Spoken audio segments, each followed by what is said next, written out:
कृष्ण करुणा सिंधु दीनबन्धो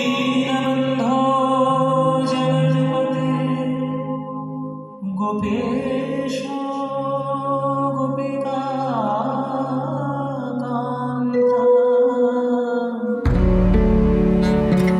সংজ্ঞার রজত জয়ন্তী বর্ষ উপলক্ষে রবীন্দ্র সদনে অনুষ্ঠিত হয়ে গেল এক বর্ণময় সাংস্কৃতিক অনুষ্ঠান, যাতে অংশ নিয়েছিলেন শিল্প ও সংস্কৃতি জগতের প্রথিতযশা ব্যক্তিত্বরা। এদিন বিশেষ সম্মাননা জ্ঞাপন করা হয় মিরাক্কেল খ্যাত অতনু বর্মন, সঙ্গীত শিল্পী পদ্ম পলাশ এবং উর্মিমালা বসুকে। তারা সকলেই এদিন অনুষ্ঠানে অংশগ্রহণ করেন।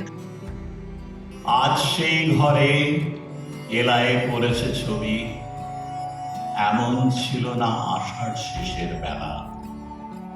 উদ্যানে ছিল বর্ষা পীড়িত ফুল, আনন্দ ভৈরবী।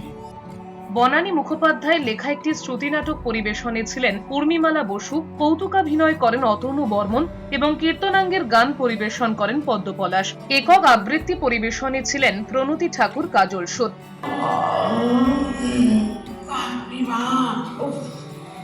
এত সকালে কারা চিৎকার করছে রে বাবা? বিয়ে বাড়ি তো হয়ে গেছে, এত এত কি আছে? কত রাত থেকে শুয়েছি, বউটাকে একটু ঘুমোতে দিই তো, একটু কামড় ক্যাবিনটা। এখন আবার ফোন এলো, এত সকালে কার গল্প করতে ইচ্ছে করছে। তুই বাবা, ভালো লাগছে না। শত্রু মিত্র তফাৎ বুঝি না, শান্তি খুঁজি শিরোনামে আবৃত্তি পাঠ এবং গানের একটি সম্মেলক উপস্থাপনায় ছিলেন সতীনাথ মুখোপাধ্যায়, বিপ্লব চক্রবর্তী। গ্রন্থনায় ছিলেন অমিত বন্দ্যোপাধ্যায়। অদ্বিতীয়া সম্মেলক নিবেদন ছিল যখন বৃষ্টি নামল।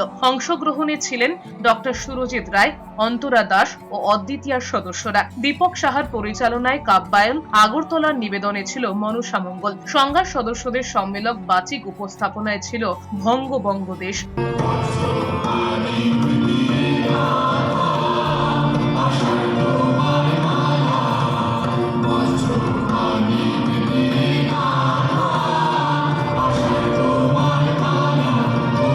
এদিনের অনুষ্ঠানের সামগ্রিক পরিচালনায় ছিলেন বিপ্লব চক্রবর্তী। রিয়ার রিপোর্ট, এস নিউজ।